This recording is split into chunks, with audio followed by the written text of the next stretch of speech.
Coast is kind of revitalizing. Yeah. So it's back and forth here. These guys definitely opposites attract. And Curse had to, right at the start of the season, almost remake the way they're playing because they started off so badly. And right on Super Week, they were 1-4. All right, guys, we got some serious thinking to do. Let's start improving. Whereas other teams are just learning about that now. So at least Curse is on the upswing, so we think. They knew what the upswing was in the summer split, so they will definitely be able to find it, as they are creeping back up on it. Even Edward said it's about the ends. We're definitely coming together, and we still have confidence about that Worlds.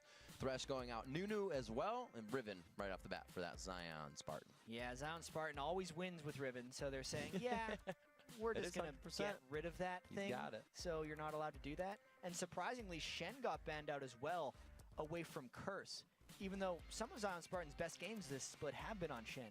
Just don't want Voyboy having the opportunity to pick it. Absolutely thinking we'll see the Jace come out here as well. Jackie's been picking that up a little bit more. We always remember Shen's 5-0 at MLG, or Shen's Voyboy's 5-0 Shen at MLG. And that's something that neither team wants to deal with right now. Yeah, I wonder why they're taking so long with these bans. There's a couple things that aren't banned at all. They let that ban time out. So that means Jace would still be available. They decide actually to only go with 2 bans here. And they go for Elise, leaving Jace up.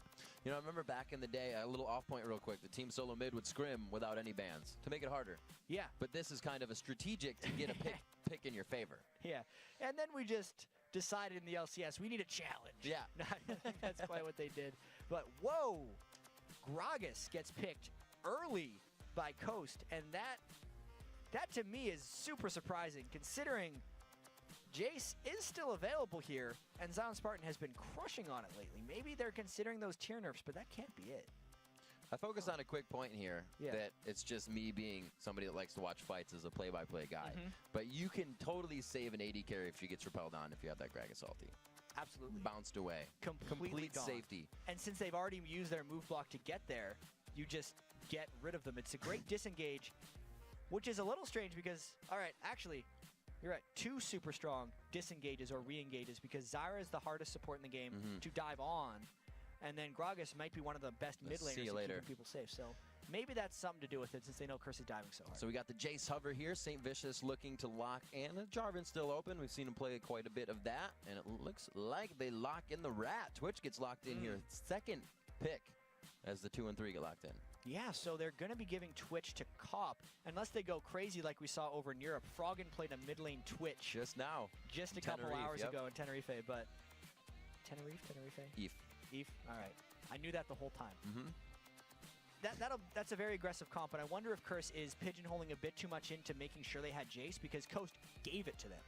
Shifter looking like he may bring out some long range in the mid. Oh, Corki gets locked in with a Renekton. I like this. I really like this. Corki is going to be having a resurgence here. His missiles in the 3.9 patch are 20 mana at all ranks, so he can just spam those so much. Awesome. Fired through, and don't match me. Like, Corki was huge back in Season 2. Maybe we'll see a bit of resurgence here. I like it. Definitely long range on both of the ultimates coming in from Twitch and Mash Me, so... we'll have to see what they do. There's not too many squishies for a Twitch to take down besides right now the AD carry who can jump away and Zyra, who's not going to be in the fight. This could be very tricky positioning right now for Cop. Just even revealing yourself against a Gragas is dangerous in itself because you can kind of take most of your health with 2 spells. And since Twitch isn't a very mobile AD carry, it's a bold pick. It's one of those things. Cop is really now, he's a Draven player. I guess Twitch second, whereas last split he was like Ezreal MF. Total role reversal for him. Edward looking to lock in the support. They definitely have to do something that can keep that Twitch safe. He's going to have a Renekton right on top of him. Yeah. We're actually going to have to see what he gets from that top lane. Or not top lane, rather, that bottom lane as well. Yeah, so Curse still just saying, screw it, we're diving you. This is a dive comp. Yes, Fiddle can peel a little bit with that 3-second single target fear, but Curse is going in. Awesome. And Cop better go in with him, and then Coast is also kind of cool. I hope Coast sticks with this. I hope Daydreamin' does not change his summoners, goes with the aggressive. They do switch it up. I would have loved to see that. I actually love Lux support. Yeah, we have seen it in the past. It died off a little bit during the Season 2 World Championships. We saw Mad Life actually playing a fair bit of it. For, at the time they were Zubu Frost, but now they're CJ Antis Frost. Anyway, that composition that Nintendo dude is a jungle Gragas fooled us all. We've seen one jungle Gragas before. It was Insect at the All-Star game in Game 2 of the finals, and he did quite well on it, even though the rest of the team around him was doing well as to be fair. Well pointed out. But Nintendo X has brought out the unconventional junglers in the past.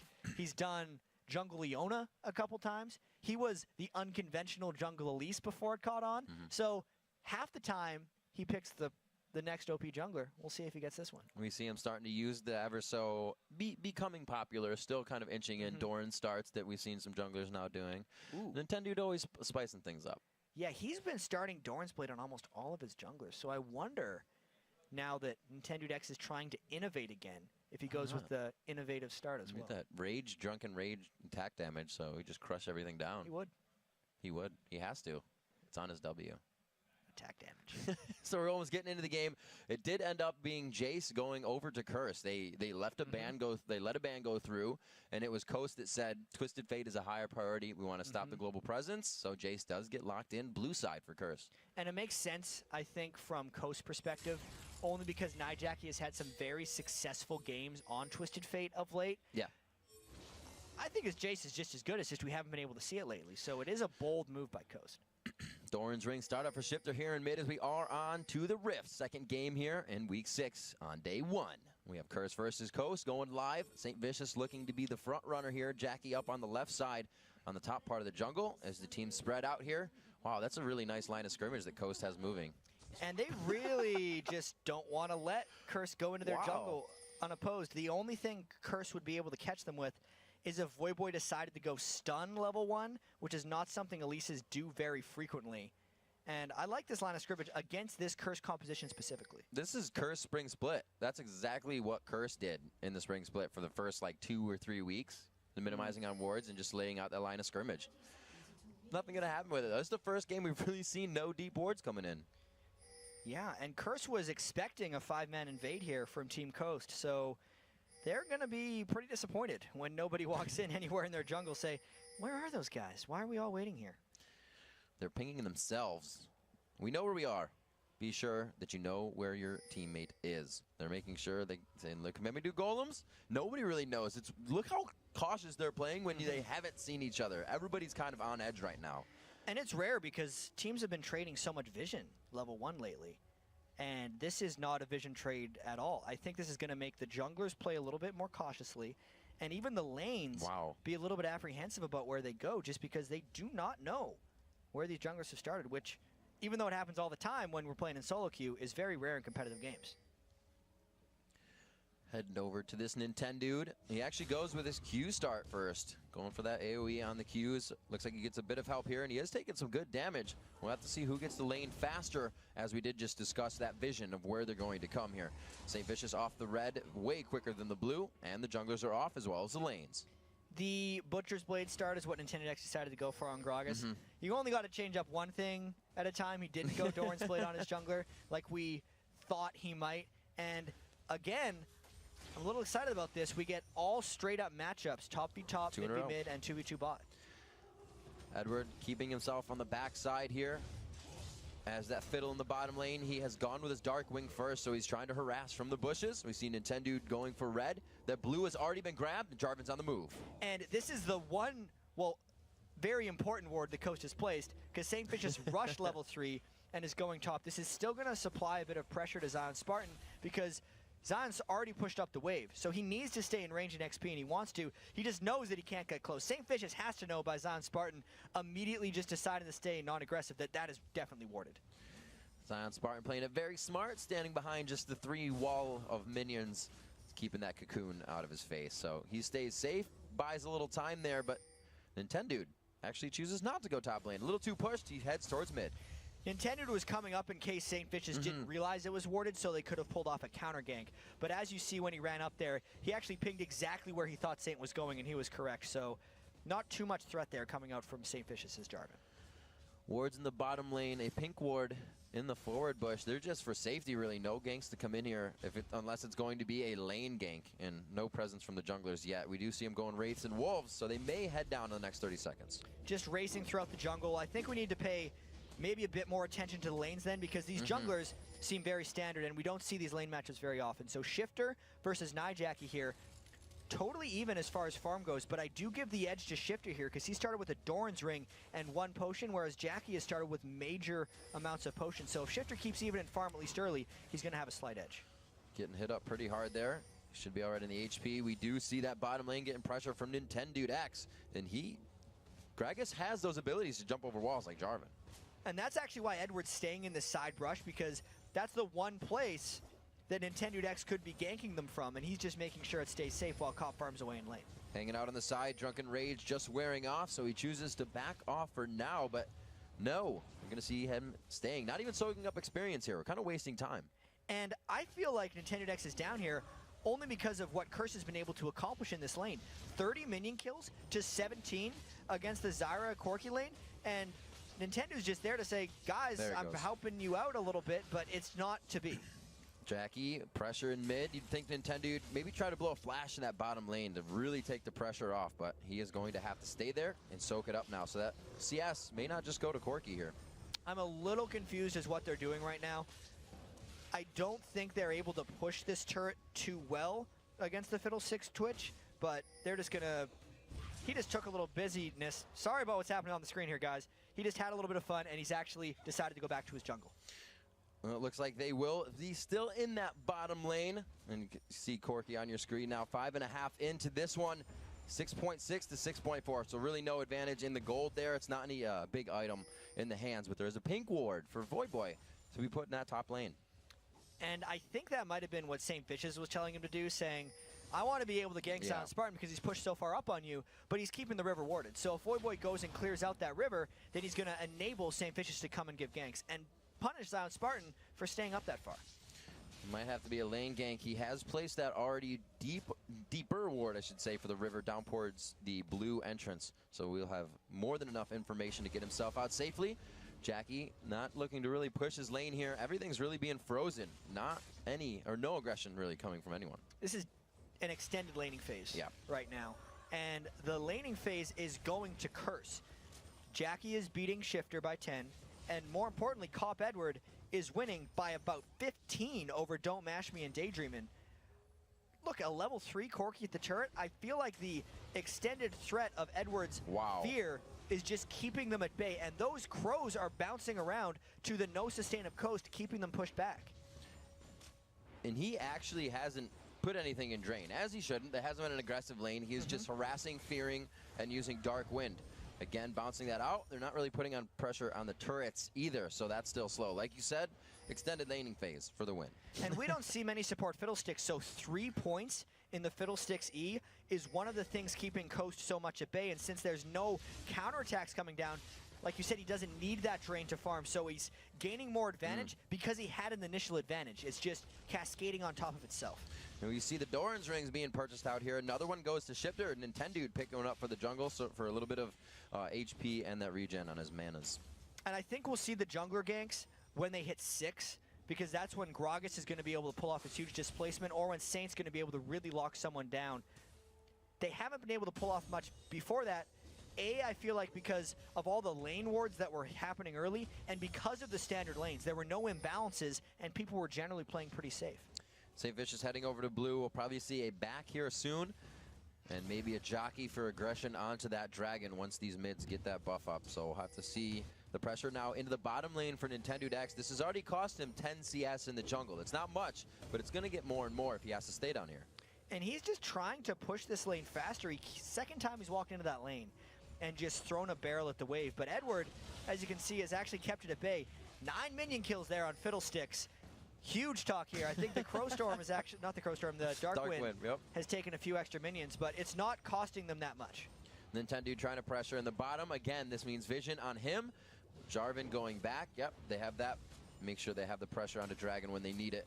We're going to see Jackie putting a ward up towards the Wraith. So these guys doing everything they need to keep things running smooth. Just farming away in the jungle, really, like the good old days for these guys. This is a lot of these guys' heyday for Curse. Even Coast has a lot of players who were very prevalent in Season 2, so this is a game they've played before. It's not like we see very much lately, but everyone's kind of powering up. And then a dragon fight would happen. And that's when we see these powered up items taking their effect, because these lanes have actually equalized themselves a fair bit in the past 2 or 3 minutes. It becomes interesting as well because you haven't seen how much damage you do to that next guy. You're not working with the cooldowns you're working with, but not working with them in a full 5v5 fight. So it gets even more interesting once we get to that full capacity. 9 minutes in here. Right now it's only 11,000. That's not really a big gold lead. It's about 600 or 500 rather to the side of Curse. And they're looking to possibly put something here. A great read by Nintendude as well. Once again, St. Vicious was standing on top of a ward as he tried to run by, so Nintendude was there in case Jackie tried to do something. And that really seems to be Nintendude X's primary objective, is just stop Saint from doing things early, and then we're good. I'm not really sure if that's the best strategy, though, because I look at the rest of the Curse team, and I just see the Twitch plus the Jace and Elise maybe outscaling what Coast is going to accomplish. So Nintendude X will have to make some plays. He can't just walk around mirroring Saint forever. And you can look at the mid. It's really cool how the wards have been adapted. The red one just died on the bottom side of mid, but they were completely mirrored, saying, you put one here, I'm going to have to put one here to stay safe. Yeah. And we haven't seen any action mid, so these guys, laning phase continues. And there is a pink ward in the bottom lane here where Nintendude X is coming in, which might get him to gank. Oh, he gets cut back. The exploding cast. Can they get the last attack down? They're almost out of mana. They get him with the root. Daydream and hits it nicely. So avoiding it just right as Saint goes top. Zion Spartan gets hit hard here. The action in the bottom definitely roughing things up. He gets pushed out of the Cataclysm. They weren't in range for the repel either. And he gets out of this one. Flag toss up in just a few seconds, but it's not enough. So that may have looked a little weird, but as Saint was ulting on top of Zion Spartan, he was mid-dice from his slice and dice, which is why he essentially went out of the Cataclysm before it seemed to be formed. Zion Spartan waited just long enough to start using his slice and dice to stop the shutdown from Saint. Edward doing what he can. Definitely nice jukes to keep himself alive. Oh, he dodged one. Mashme thought he had it, but he turned around for the last finisher. So great moves here by Coast. They successfully get 2 kills onto the Curse bottom lane, and after that will be trading the turrets, but the kill's still very beneficial for Don't Mash Me's Corki. Haven't seen Shifter or Nijaki in these fights yet, but still a good amount of aggression. 2-0 here coming in for Coast. The turrets get dropped respectively top and bottom for either side. And now I think we see the Dragon play by Coast, because they had their jungler in the bottom and they would have had an opportunity to go, but they actually decided to back off. A little surprising to me. Instead, just wanting to get those items off the 2 kills and turret kills instead of going for a forced dragon. And Zion Spartan gonna have to play it safer in the top lane, I should say here. Ignite and Ghost down off of that engagement. Flash still up on Voyboy as they will return to lane. Actually quite close. All these lanes have been doing really well against each other.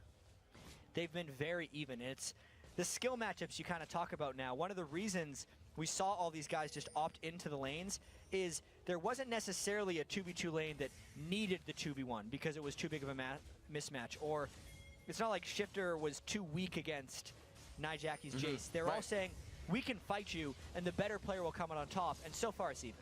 It really comes down to that who used their ultimate first kind of thing. Yeah. If you dodge it out, it's a bad, bad time. Or if you're Jace, you don't even have an ultimate. Jace, you just hit R again. Zion Spartan throwing down the ultimate as Voyboy peels that out with just his regular abilities in a 1v1. Yeah, there was a bit of a kerfuffle up top, and Zion Spartan decided to back away from Voyboy. There's no Renekton ult anymore, and that's just the continuation of that lane. That tells me Coast isn't even thinking about having Zion Spartan become involved. Zion Spartan's totally on an island, and he doesn't care about his Renekton ultimate because it's just a lane tool for him. He doesn't need it for team fights at this point. He's got the lane to be pushed as he grabs golems. We see the blue buff being picked up here by Shifter. No moves onto that dragon just yet. The ward coverage is in favor of Coast right now. That one is over the wall, so they do have vision, but no movement. It's kind of odd here, 13 minutes in. Yeah, second blue buff picked up by Shifter. Now Jackie's going to be able to go pick up his blue buff shortly as well.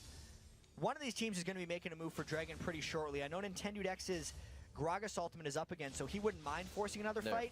And the big thing to note here is that the bottom turret for Curse is down, despite not lane swapping, so it's harder for them to get up to this position and contest. They have great tools to take that dragon. We'll see if they can get it. Jace on one side, dive Jackie just using the shock blast to do some damage instead of try for the steal. Goes away with Ghost. I'm a little surprised that after taking turrets, the teams didn't decide to swap back lanes because Voyboy isn't accomplishing anything in the top lane right now. even though Zion Spartan helped him pull off that Dragon take. So now Voyboy's trying to make something happen by stealing buffs, but the Dragon is already gone. Slow movement here. Another blue buff transfer over for St. Vicious to Jackie, and they will have to start making some moves. 2,000 gold lead in favor of Coast right now as they move in 14 minutes with 2 kills. The Curse is definitely slowed down a bit. They know they don't want to engage in that bottom lane. And Nintendo Dex also was the one to come in with the 2 assists on that. So making moves for his team. It's coming from the jungle for them. And we might see round 2 here on Zion. He just used Slice and Dice. He can't get away. Oh, a great flag toss over the wall. The last few attacks. Throws down the ultimate just for good cause. The dangers of feeling safe right there for Zion Spartan, because he was just using that Slice and Dice to kill double golems faster. He didn't think Voyboy would have possibly been that patient and stay in top lane for that long, but he was wrong, and it cost him his life. Nintendo smiting down the siege minion there as he tries to hold off on the top turret. Middle lane still being pressured here by Jackie. You can see under the turret on your mini-map, Shifter just doing what he can. So everybody knows that jungler's top lane. They have some free reign for aggression now. And I'm thinking back to Curse's last game of last week, where they had a very decisive win. I believe it was against CLG or was it against TS? It was against someone, one of their rivals, maybe Dignitas. CLG And was the backdoor. They didn't have it, I think it was against Dignitas. They didn't have a team fight almost the entire time. Curse is completely comfortable just farming the map and creating skirmishes indefinitely. And that might be what they're going for here, is we're now 15, close to 16 minutes into the game, and they've really only seen the couple ganks by St. Vicious for Voyboy. Because if Voyboy gets going, it allows them to pull off that strategy better than anything else. They have that rush you down fight team, whereas you look at Coast and they're kind of like, we have this giant burst of damage on the front end, and we'll pick you off with our long shots as you run away. So Curse really looking for that rush down strat. Edward getting into the bush, but he's in a ward. Cop throws down Blade of the Root King on Daydreaming. Slows him down with the flask as well. The expunge could be there. Oh, jumping in. This ultimate is down for Saint. The expunge is there within the range. Edward, look out. The true damage hits, but the Valkyrie away as they do not finish the kill. So close. Still a great play by Cop coming in, and Saint was pretty much just there for the finisher. Edward was a distraction. Cop was the killer right there. Very good play getting Daydreaming down and burning Flash plus ultimate along with the kill. Quickly, a 2-0 now, a 2-2, and only about 1,000 gold, not even 700 gold separates these two teams. Cop and Saint now to take this turret in the bottom lane. This is going to help out with that dragon a little bit. That only became a red earlier. And this was one of the reasons, I guess, Curse didn't decide to swap back their lanes, because they wanted to equalize that bottom lane and make the dragon an equal playing field while not giving away the top lane by Voyboy, who's starting to take control himself thanks to all those ganks from Saint. You know, at one point it wouldn't have been that way. Cop would not have gone aggressive, and they wouldn't have evened up that lane, so we probably would have seen the switch. So this is them adapting mid-season. This is the different play we've seen by Curse. Even just Jackie farming away in the mid lane. Yeah. Back in back Curse, it was always Saint and Jackie who had to go in together. But with Voyboy being added, this is going back pretty far, so it might lose its point. But Jackie doesn't need to go in, because Voyboy will do that for him, and it allows Jackie to go be and play more passively, which is kind of what his personality suits. It's completely true. Voyboy has always said he likes to be able to free reign and do a little bit more for the team, and that's what that gives him. 17.5 minutes in here. We'll see what kind of ultimates we got up. Everything but Cop's ulti, as they went pretty hard in the bottom lane just now. So Coast, we can see a little bit more grouping by them towards the mid as it comes down to it. Still the top lane, Voyboy versus Zion Spartan. And the mid lane is where Curse is concentrating their action, but it doesn't mean that Voyboy's going to go there. No. Because Voyboy's going to stay top, and Curse is going to try to take down the mid turret, because that's the only outer turret they haven't taken yet, and they want to get those outer 3 turrets down so they can start invading Coast jungle with more safety. They definitely want to put pressure on the turret. They say, we don't know where enough of you are. We want to draw you in right here. So they're actually getting what they want. We're going to see Cop come in mid here after he takes red. We're going to get a little bit of pressure in mid lane for both teams. And this is the siege moment for Don't Mash Me and his Corki. He wants to spam as many missiles as possible during this stage of the game and really take advantage of that missile mana cost buff that he got. And that's why they're trying to siege down mid and get something back. Zion back and forth, picking up the Tiamat in the top lane, so Zion looking to do as much damage in these fights as possible. It's been tough for him. Renekton, without that tankiness to him, is going to die quick, so he wants to get out as much damage as possible with this build now. And it looks like Saint might be trying to pull something around on Coast here. Cop actually popped his ultimate. This could be the second Whoa! time for Daydreaming, one after the other. Almost 100-0, but Cop right into the Cataclysm. That was sick. Getting out of this, St. Vicious looking to continue. That was beautiful. Voyboy taking a little bit of pressure up here. Looks like the Tiamat's finally going to come through. Voyboy did not pick up any armor yet, but he gets cocooned up. Is the team there to save him? Yes, they are, and he turns the tide. Cop went crazy in that fight. He flashed in for the kill, and that created everything. I'd still say it was worth it, even though he died after flashing in, because Curse came away with a 2-for-1 victory over Coast, and really, I feel like, asserted their dominance in that fight. That Cataclysm, the knockback of the Clask into the Cataclysm, so awesome. Still replaying in my head. Beautiful hit there. Unfortunate events for Curse. The 4-3 though, so we see the kills still going in favor there. Ooh. Oh my word, that was some damage on the goose tails of Gragas. And I want to actually talk about this Tiamat that got picked up on Zion Spartan as well, because you don't see a Tiamat Renekton very often. Renekton has about a half-second lockout after he uses his W stun that he's actually allowed to use Tiamat during, which allows him to actually spike a lot more damage than a regular Renekton would be able to. And it makes it a smart buy if he's looking to burst people down. Not really missing that window of damage. Yeah. 20 minutes in here. The gold still 700, excuse me. 3-1 in the factor of turrets as we get a little bit of dragon pressure. This is so dangerous for Curse right now. Even though there's no Nintendo X here, Coast could catch them somewhere, tried to steal, Curse gets it, good play. I was going to say, whoa, wait a minute. He Valkyried to start, but they already had the dragon. Curse gets out alive on this one, and the oracles for Edward now to start coming in big here. I think Daydreaming went quick. Ruby, he may pick up the oracle here, but he does not to come out. So Curse looking to grab a lot of this map back in their name. And they're starting to make their power plays happen. Right after they got the 3 turrets, they went for Dragon because they knew Coast had to be so far away based on just minions pushing up to their turret, which was at a deeper level, and then Coast couldn't make it through to the Dragon. Coast and Curse, names are too similar, I feel like. But Curse got the Dragon so quickly because Coast was just back. We'll see where they decide to go from here. It looks like all 5 may be mid, except for, again, Zion and Voyboy. But it looks like Voyboy may join with the team here. Nope, he starts going left again. He was heading towards mid, but that's didn't crazy want it. talk, Rick. Crazy talk indeed. He was there for the Dragon, though, which was the first we've seen of Voyboy in the team fight phase. Yep. I think it had small part to do with Voyboy actually losing the duels to Zion Spartan's Renekton. He can't necessarily dominate that lane, and that means Curse might have to think about some more team fighting. Or it just means Voyboy needs a little bit of help, and we're going to see some buddies going up there with him. Nijaki getting some great harass in, and again, like you said, that buddy system working it around. The oracles to clear, and they may be able to trap out Zion Spartan. Oh, okay, it's just a ward. I was going to say, it's going to be a snout check with the croc. He's learned from that. Yep. It's happened a few times this game already. The once cost him his turret, second time cost him his life. So he's keeping the wards there just in case, but it's allowing the rest of Curse to farm like this as we see Cop stacking up the minions. Stacking up the minions and the kills. He's caught Daydreaming out twice, which means Spartan and Daydreaming have a little bit of a tough time staying alive here with the focus that Curse has brought to the table in this game.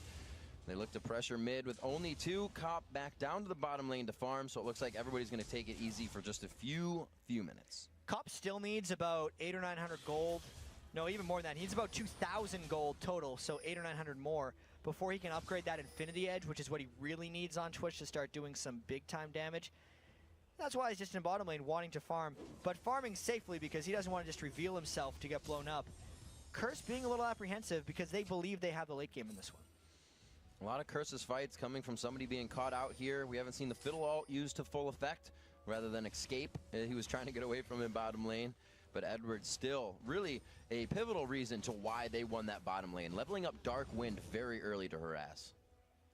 It was very beneficial to them in that bottom lane, being able to bring out the support Fiddlesticks, which I'd say is he's not a mainstream support, but he's also not super niche. He's just a respected support that people pull out occasionally. And this was the occasional time that it worked out for. It's funny too, because Elements used to play it, so they just keep it. It's just kind of a trend for Curse. They bring out the fiddle. So we see Edward again. The oracle's intact on him. It looks like that could be the same one still ticking out for him.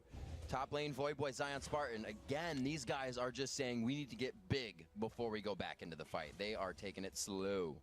I want to see how Zion Spartan's Renekton comes in now that he's finished that Ravenous Hydra, because that's mostly a full damage Renekton, which is counterintuitive to what we normally see.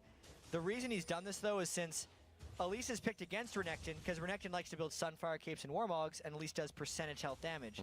So to fight that, Zion Spartan says, if you do percentage health damage, I shouldn't build health, I'll just build more damage because you do the same damage to me anyway, and I'll kill you instead. So I like the build choice by Zion. For the 1v1, I just wonder how much it's going to punish him in team fights. He still is a very smart player in his ways. We've seen him do quite a bit with just damage on Riven before, but there's a lot of crowd control you lose when you have Renekton and not Riven. So we'll see if he can still in and out of the fights just as well as he does before to help his team carry through the games. 251 CS in mid for Jace, 227 there as the lanes start to find a bit of disparity, but it's really only 20 CS, and the AD carries still neck and neck, two apiece. And they're both waiting for their second big item. They just took completely different paths. Cop is going for the Infinity Edge, whereas Don't Mash Me is going for the Trinity Force. Like we saw from all the Season 2 Corkies, might as well throw all the way back if you're going to be playing Corki, is what Don't Mash Me is saying right now. And it's a waiting game for these guys because the game is very close, and they want their items. Pressure towards the top side of the map. Really no aggressive wards by anybody. They're on the entrance, or they're warding their own jungle to keep it safe right now. The fight is really in anybody's hands once it starts off. The first mistake, there's good damage on Daydream, and this is what Curse could do all day. They could just keep this poke going. And specifically, Nijaki is doing a great job keeping this mid lane safe.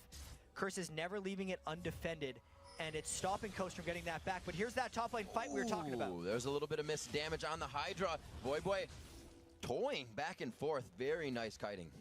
So they're going to keep doing those, having those kung fu fights up in the top lane, but the rest of the game will continue. And now that we see that Muramana completed on Nijaki, that almost bypasses the Tear of the Goddess thing, because what happened before is Jace would get to 20 minutes, Muramana would be transformed because Tear was stacking faster and they go and force something. This time it happened at 24 or 25 minutes, but he still has it now. So if he was 25 minutes on the old Jace, he'd have the same amount of power. Aside from the gate nerf that happened to Jace, making the cooldown longer, the Muramana itself now has the same power. Taking into consideration now coming in 25 minutes, the power of the Muramana, that Void Staff, as well as Rabadon's Deathcap Lux coming in with a little bit more penetration, could possibly zero out that Cop if his barrier is down. I'd say that's actually Coast's biggest weapon right now, is Shifter's Lux with that build, because one Light Binding onto almost anyone, since much Magic Resist hasn't been built yet, will get a kill. They just haven't been able to find it because they're out those outer 3 turrets, and they're giving these things to Curse because they don't have the map control.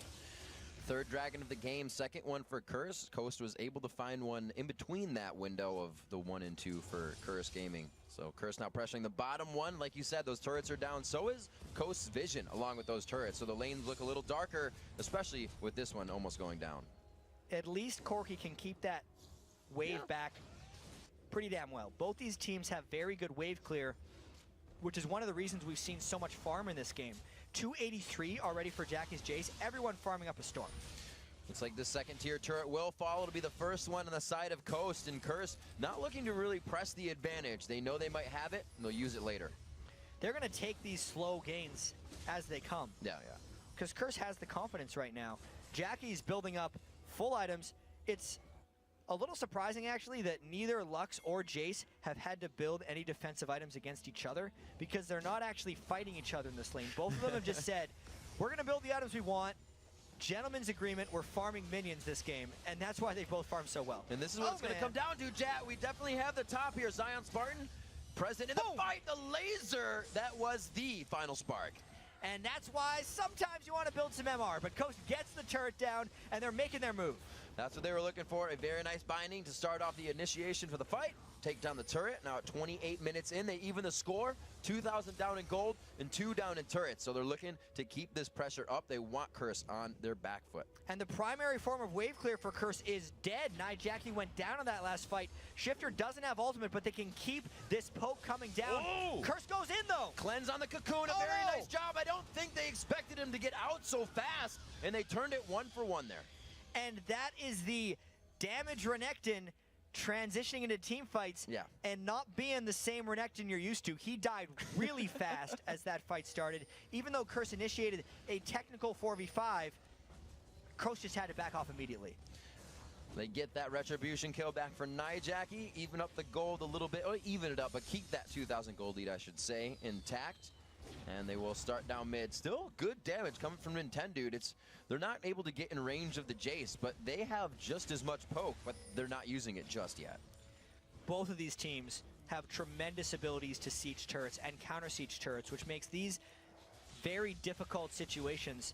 Because even though Curse is out here trying to poke, if Shifter lands one of those bindings, he's going to kill a guy. Takes him out onto the scoreboard. You could just see it on your screen. That means they don't have a lot of crowd control that Fiddle brings to the fights here. So, pretty dangerous. They still got a turret off of losing Fiddle. Alrighty.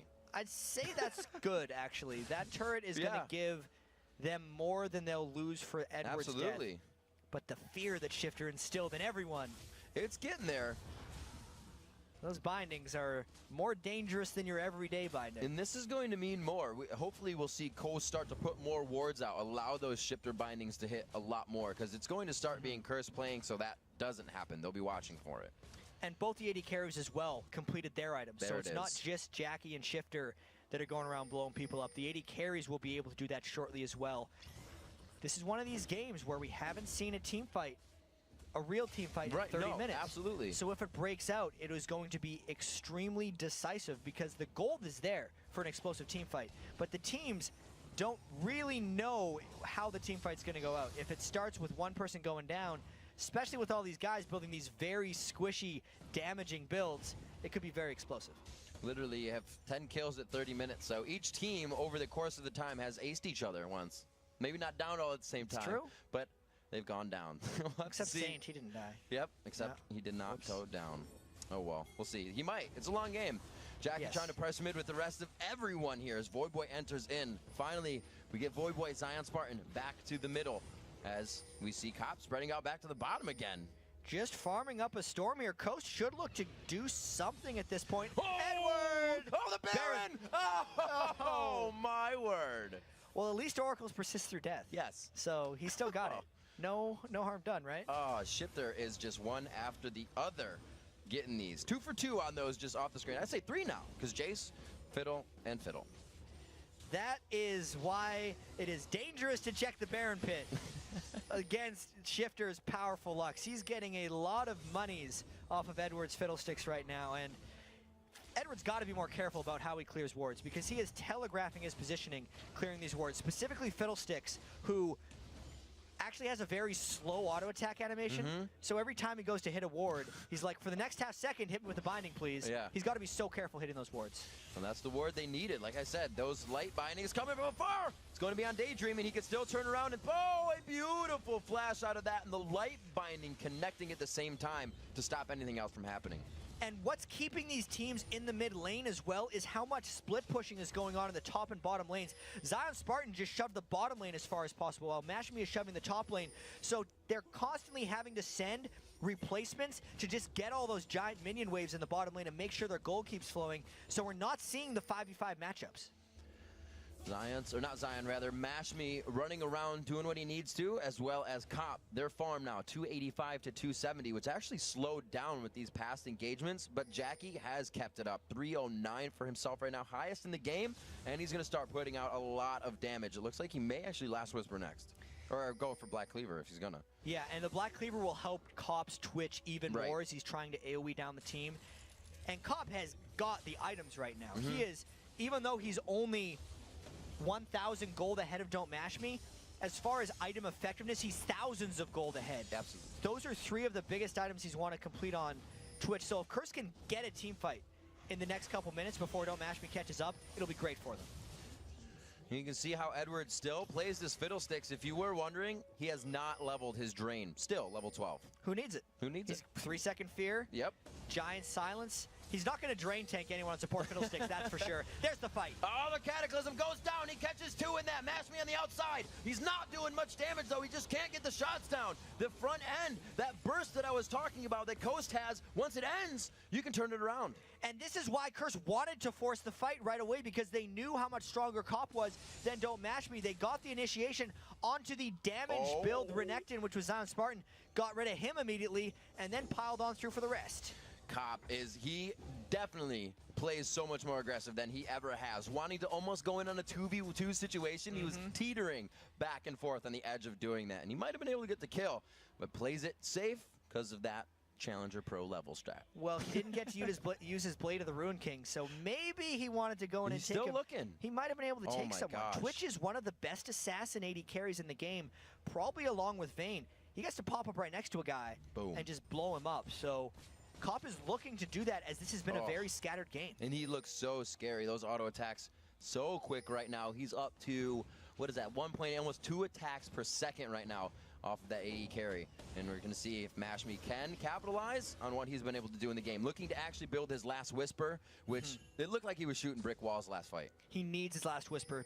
Voyboy has his Zanya's Hourglass. St. Vicious has Locket of the Iron Solari and Ninja Tabby. And that is the tank line that Don't Mashmi is shooting into. That last Whisper is so important.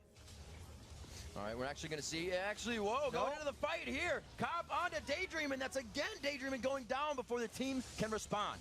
And now Curse wants to make more happen off of this one. Yes, it's just a support down, but that is the counter initiation that Daydreamin' provides for Coast. So Curse might decide to go in big here if they're feeling risky. Staying smart, sieging this wave down, waiting for that advantage. One siege minion. Oh, he gets binded! Goes under, bind again! Knocked back, but he is still quite tanky. 3 turret shots only leaves him, leaving a few hundred health, and they are ready to engage again. And there's the disengage burn from Nintendo as well, but I feel like the fear that was instilled is what got Curse the side turret, and they might be content not tower diving, because, let's be honest, that's a real risky thing to do. Definitely something that can throw away a lead very quickly if you play it wrong. They have the team to do it, but like you said, they are going to play it safe. Hard hats on here, 35 minutes into the game, 53,000 to 47,000. So a 6,000 gold lead for Curse. Definitely means a few core items. The Zanya's coming in is going to be very big as well. There's multiple people that Nintendo Dex is going to have to focus on disengaging now. 2 jumpers coming in big time. It's a lot of pressure on Coast in their disengage here because they know where Curse is going in these fights. Curse is going all in, and it's on Coast to kind of play defense, which they've been doing all game, and they're down 6 turrets to 2 because of it. It's not the easiest thing in the world for Coast. We have to remember, these fights could go a lot different as Cop is the first one found out. Coast is definitely still ready to prepare these fights. Shifter is there. The potential for the assassination is there. He's done it 3 for 3 so far. And it looks like Curse is toying with Baron. So once they're locked into that tight spot, it's all about the AoE for Coast. Shifter's up to 500 ability power now. Lux is the best Baron stealer in the game right now. Gragas is actually second best. So Curse should not risk a Baron steal here. If they're here, it's because they want to fight. Baron getting low to health. They got to get eyes onto Lux. Where is he? They stop Baron. They continue to go in on the bottom side. Fiddlesticks goes for the Crow Storm, but he can't in. The Cataclysm keeps him on the outside. Not really a fault there, but he could have dropped it, and they could have got a bit more damage. Both teams disengage. We see Zion Spartan again, without that health yet, going down. His build on Renekton worked for the lane, but is just not working in team fights. And in that fight, Curse did a good job jumping over the wall and going for it because they got Coast close enough to think they could steal a Baron and then turn to fight. The question is, can Curse get an objective off of that 1 kill? Good pressure, good damage. They got the Spiderlings out as well to assist with taking down the turret. Nintendo Dex going deep to the fight, but presses them out. Voyboy looking to get a cocoon. The minion standing in front of him does not allow it, but Saint and Edward are both on the left side of the inhibitor. They're splitting this the wrong way. Coast needs to push them out. Inhibitor still a great boon for Curse's strategy here, but Coast wants to get after them right now because a counter Baron is a real possibility if Coast can get more harass on Curse here. That last Whisper is finished, but it's still not enough damage coming in. St. Vicious didn't really take much there on the backside, running away from Mashmi. Jackie now to steal up the resources as they start to stranglehold Coast in everything they have on their side of the map. But Coast knows that Curse wants to shop right now, and Coast can force something drastic here since they've been getting bled out this entire game. They recognize Curse is in a bit of a lull, and they got to make something happen. They want to stop this Siege Minion wave down here in mid, pressure this back, and possibly took a left hook up towards that Baron. A lot of wards there for Curse right now, so it is going to be very risky, and they hold off for now and hope that it comes in the 5v5 engage. Yeah, the counter Baron wasn't able to come in for Coast. They were able to at least pressure Curse back a little bit, but Curse is now getting the freedom to shop. So The biggest thing that's going to happen here for Kopp is he's got the gold for a last whisper. I don't know if he wants to build it yet, though, because he's debating. You can tell he's talking a lot right now, because that doesn't help him survive a one-shot from Shifter. This puts even more pressure on Kopp to dodge the light bindings and position right in team fights, despite not really having that much protection from the rest of his team. It also means if they get a fight, Kopp's going to kill some people. And Curse has done well in adapting to not letting that happen anymore. That Oracle is obviously back onto Edward, not going down when we die also with the new patch. So he's had that, but they have stopped it. They adapted. They said, we can't let Shifter just pick us off every time. Too many advantages will be gained. Curse is looking to make those happen for themselves. Again, the buddy system. Ooh, Saint just looking to be a bit aggressive. And it's a strange approach by Curse here, because Kopp decided he's going to dodge the bindings, whereas Jackie built the Banshee's Veil. So they are not putting all their eggs in the dodging basket. They're just positioning differently for the different players. Daydreaming close to being caught out again. Burns the flash. Not the biggest thing for Azira. She still stays in the back, gets out that crowd control, but it is going to be if they lose everybody in this fight, and it's been something Curse has been able to put down constantly. And let's see who can land the better poke right now, because there are stronger minions pushing the side lanes, which means Coast is already a little bit at their heels, but Shifter is hugging the side of the wall, so if he gets that one binding down, it's going to do a whole bunch of work for him. Likewise, if Jackie gets too many shock blasts, Coast is going to have to concede this turret. Sunfire Cape almost finished up for Zion Spartan, but at this point, there are not going to be many minions flowing into anybody's pocket, as it's only siege clear. And Curse is completely happy with kind of pushing an already pushed lane. They're going to get something out of this eventually.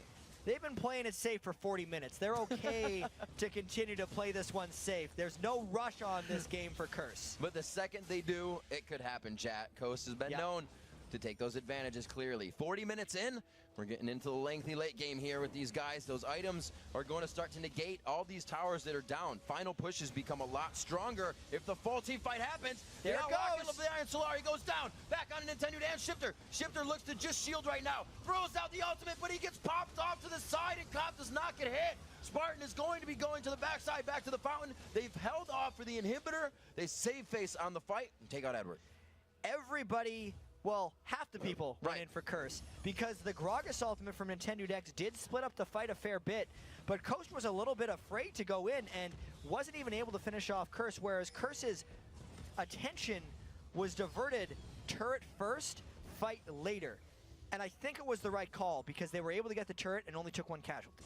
It's definitely something that opens them up to split push a little bit of pressure here if they want to. They now have a minion wave way past that river in the top lane that's going to start spitting out super minions, as well as the mid lane down still. So the map pressure they have, the Baron becomes a lot easier if they want. It's going to be Coast rushing coast to stop that Baron. And Curse has been up 8 turrets to 2 before, and that was just against Velocity. Yeah. And they weren't able to hold on that game. The big turning point in that game for Curse was a very similar situation where they went in to take another turret, overstayed their welcome, and gave up a bunch of kills to Velocity. So they've also had the same thing happen in the other way when Curse was down that many turrets to TSM. They're so experienced with these close gold games that have large turret differentials. So Curse is being very careful here, hopefully learning from their past mistakes.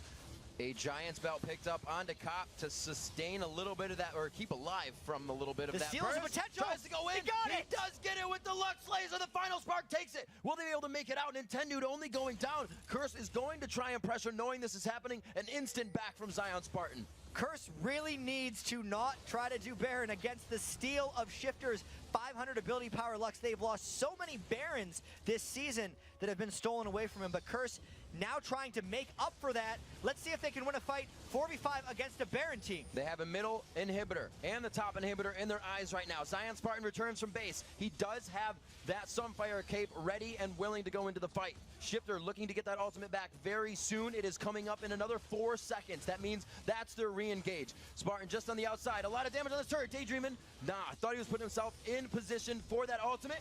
Gets himself ready, but they don't choose to go on anything. They lock one down and let him walk away. Getting 2 inhibitors down, even if they didn't get the Baron, is still a win, surprisingly. Getting the kill on Nintendo Dex made it so Coast didn't want to fight 4v5, I think. And not the best play for Curse, but might get the job done. We're going to be in a bit of a slower scenario here for the next few minutes of this game because there are now 4 people with Baron on coast, 1 who just respawned, but 5v5s are not smart to fight in close gold games when the other team has Baron. There's really not much money for Coast to grab on these fights either in the terms of bounty. You look at Gragas, and he's so far off full items. He's doing what a jungler would and building as a jungler would at that capacity, but Gragas can scale so much harder and really make an impact late game, and I don't think we're going to be able to see that. No, not from Jungle Gragas. Jungle Gragas has to make his impact happen early. Yeah. At this point, he has a little bit of spike damage, but he's the disengage. He's the one who splits people between turrets and priorities in fights. But with 2 inhibitors being down, Nintendo Dex loses that effectiveness a little bit unless he can pull people into the Nexus or into the double turrets. But if Coast is fighting at their double turrets, a lot more has gone wrong. This is where they want to get their fight. This looks so good for them. Coming up, there is no vision on the map, so Curse has to be somewhat aware. The flag toss into the bush. They knew it was too quiet. I think Saint was smart to throw that flag in there. It didn't cost him anything. And that would have been one of those brushes that while you're tempted to run in there, you got to go through your mind. What happens if there's 5 people in there? I die. Yeah. What happens if I just check it? Oh, nothing bad? Oh. I should just check that every single time. I'll take that box, thanks. Yeah. Saint standing on the outside. He's ready for an initiation. They actually are willing to dive this turret, putting himself right next to the wall. Mashme just on the other side, but they don't have that vision, so they aren't going to get too antsy about it. The Oracles on Daydreamin' picked up. They don't really have much to clear, so that's probably just timing out from before. I don't think that's a recent buy for him. And there's still a minute of Baron left on Coast, who are desperately trying to clear off this wave as super minions pound down the doors of their base. So very difficult hold here for Coast. They have to be able to hold until their inhibitors are back, and their Baron runs out in less than a minute. They got another 10 seconds before they get a minion wave, so it looks like the Nexus turrets are safe. They're taking that into consideration here, and they're leaving 3 of the best wave clears for that top, or bottom inhibitor turret, I should say. If this fight is to happen for Curse, they have to be able to land multiple shock blasts while Coast isn't healing up. So Curse can't actually poke in the fight until the Baron is down. And there's about a 30-second desync between when the Baron buff is going to drop on Coast and when the inhibitors are going to respawn. So that will be the opportunity for Curse to go in, once the Baron is down, before the inhibitors have respawned. There's a 5,000 gold lead that puts Curse ahead in items and strength right now, but we have around the map, actually not all level 18s yet. 14s, 15s for the support, 17s on the jungle. See the items coming in a lot stronger here for Curse. Very close to the turret. This could be the fight. Ooh, disengage. They are just playing with fire right now. They were literally champions on top of champions from both teams, and they just walked out of that. And that was when Coast still had their Baron, which is why it would have been so dangerous for Curse to go in. But now Edward finally putting a point in Drain, healing up ever so slowly, and huge opportunity here. There is no Baron left on Coast. Mashme is not here, and Curse gets to go in for another push while the inhibitors are down. This is what they want right now. Mashme is actually peeling off the inhibitor, or the Nexus, but everything's going wrong here. Right to the back line. Looked like he's trying to get the ult off, but he gets stunned down. St. Vicious is going to still just be walking around. The laser goes across. Nijaki able to take out the turret, so they're free to fight. The Cataclysm finally onto Zion Spartan, locks him up in the Crow Storm, and Coast is forced to run with slivers of health. And Cop is just cleaning up the end of this fight. That was a long push by Curse, but it's paying off. They have been coming around since the beginning of the season. They had a bit of a falter, and we can see where they're a little unsure of themselves still, being up so much in gold, taking it slow, but Curse do find the win, and they do take down Coast. And the first 2 games between these 2 teams were not necessarily indicative of what was going to happen today, because this was a close, long, drawn-out game where Curse just powered through Coast in the end.